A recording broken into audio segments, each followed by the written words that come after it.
तो hello everyone. मैं जा रही हूँ इंटरव्यू के लिए, वो भी ऐसे खुद से मैक्स हॉस्पिटल नहीं, बल्कि जो मैक्स हॉस्पिटल वाले हैं वो खुद आ रहे हैं हमारे कॉलेज में प्लेसमेंट के तौर पे कि हमारे कॉलेज के स्टूडेंट को प्लेसमेंट मिलेगी।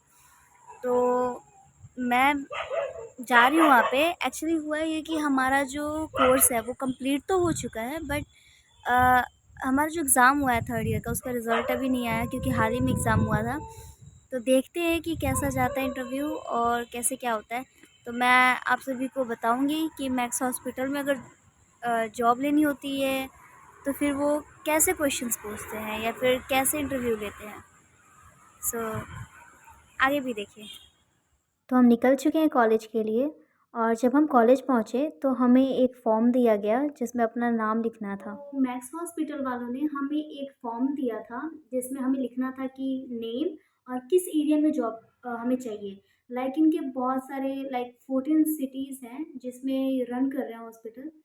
तो लाइक दिल्ली, मोहाली, तो आपको कौन से एरिया में चाहिए वो लिखना था। और बाकी उसमें ना इवैल्यूएशन टाइप था कि इंटरव्यूअर जो है अगर इंटरव्यू जब लेंगे और आपको क्या इवैल्यूएट करेंगे वो उसमें नंबरिंग दे रहे थे, उसी अकॉर्डिंग हमें ऑफ़र लेटर मिलना था।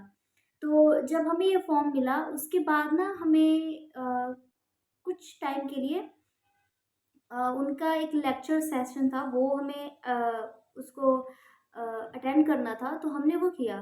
तो उसी टाइम एक फ़ोन पे उन्होंने प्री टेस्ट हमारा लिया हुआ था जिसमें कुछ क्वेश्चंस थे, लाइक कि स्टूल का कलर किस कारण से ब्लैक हो जाता है, यानी ब्लैक स्टूल क्यों आता है।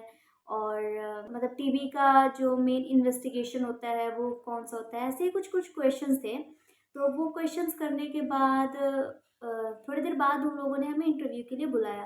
तो हमारे क्लास में से जीएनएम और बीएससी दोनों के थे स्टूडेंट्स।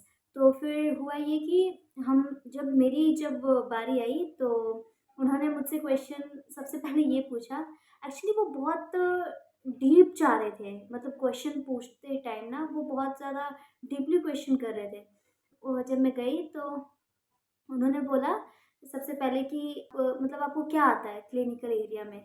तो जो मैंने सीखा था वो तो मैंने बता दिया कि मुझे लाइक जो जो बेसिक चीज़ होती है ना कि पेशेंट को केयर देना, कैनुलाइजेशन और जो प्रोसीजर करना, वो सब तो मैंने बता दिया।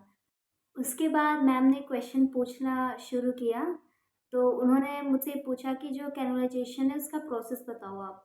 तो स्टेप वाइज़ जो होता है वो मैंने उनको बता दिया। उसके बाद उन्होंने पूछा कि अगर किसी भी पेशेंट का ब्लड ट्रांसफ्यूज़न हो रहा है और वहाँ पे एलर्जिक सिम्पटम आ रहे हैं, तो पहला जो काम होगा नर्सेज़ का वो क्या होगा? ये भी पूछा उन्होंने। और जो सॉल्यूशंस होते हैं उनके बारे में, फ्लेपाइटिस के बारे में, या फिर ये भी आईवी लाइन से रिलेटेड चीज़ें पूछ रहे थे।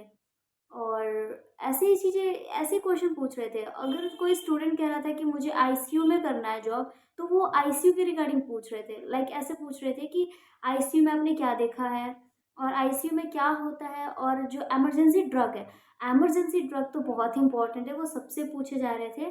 तो जो भी उन्होंने क्वेश्चन पूछा मैंने कोशिश की कि मैं उसे बताऊँ, और मैंने बताया भी। और अगर आप चाहते हैं इंटरव्यू देने तो कोशिश करें कि इंग्लिश में बोलें, बिकॉज़ वो ना इवैल्यूएट करते हैं कि उस इंसान को इंग्लिश आती है कि नहीं आती है। तो मुझे जितनी भी आती है, जितनी भी मेरी जो मैंने सीखा था क्लिनिकल एरिया में या जो भी थ्योरी में सीखे थे वो तो मैंने बता दिया। तो फिर उन्होंने नंबर दिए, और फिर जो वहाँ पे एचआर बैठे थे उन्होंने फिर हमें वो ऑफ़र लेटर उसी टाइम दे दिया जो उन्होंने वो करा था। लेकिन अभी बात ये है कि अभी हमारा रिज़ल्ट तो आया नहीं है, जैसा कि आप सभी जानते हैं जीएनएम थर्ड ईयर का जो हरियाणा में है, उनका अभी रिज़ल्ट आया नहीं है। तो इस कारण से हम जॉइन नहीं कर पाएँगे, क्योंकि वो उन्हीं को लेते हैं जिनका रिज़ल्ट आ गया, जिनके पास आरएन आ गई है। तो हमारे पास तो ऑफ़र लेटर आ गया है और हम जॉइन भी कर सकते हैं। तो अभी हम नहीं करेंगे बिकॉज़ हमारे पास आरएन नहीं है। हम वेट कर रहे हैं कि जब हमारे पास आरएन आए तब हम कर लें। तो कोशिश करें जब आप मैक्स हॉस्पिटल में जाते हैं तो जितनी भी बेसिक जो क्लिनिकल चीज़ें हैं, लाइक टर्मिनोलॉजीज़ भी बहुत सारे पूछ सकते हैं आपको, like hyperthermia, hypothermia, diabetes mellitus, ऐसे क्वेश्चन वो नॉर्मली जनरली पूछते ही पूछते हैं। तो आप जब भी जाएँ तो प्रिपेयर होके जाएँ और इतना भी टफ़ नहीं था बिकॉज़ मैंने सोचा था मैंने बहुत सारे यूट्यूब पे वीडियोज़ देखे थे ना कि बहुत हार्ड पूछते हैं ऐसा कुछ। मैं कहूँ तो मैं ऐसे ही गई थी इंटरव्यू देने के लिए, लेकिन जब मैंने देखा तो इतना भी टफ़ नहीं था, ईज़ी था। अगर बेसिक चीज़ें हमें पता हो, तो वो नॉर्मली जो पूछ रहे हैं हम उसका आंसर दे पाएँगे। तो उसके बाद हम अपने घर आ गए। तो अगर आपको कोई भी जानकारी चाहिए तो हमारे इस यूट्यूब चैनल को सब्सक्राइब करें और कमेंट करके ज़रूर बताएँ। Thanks for watching.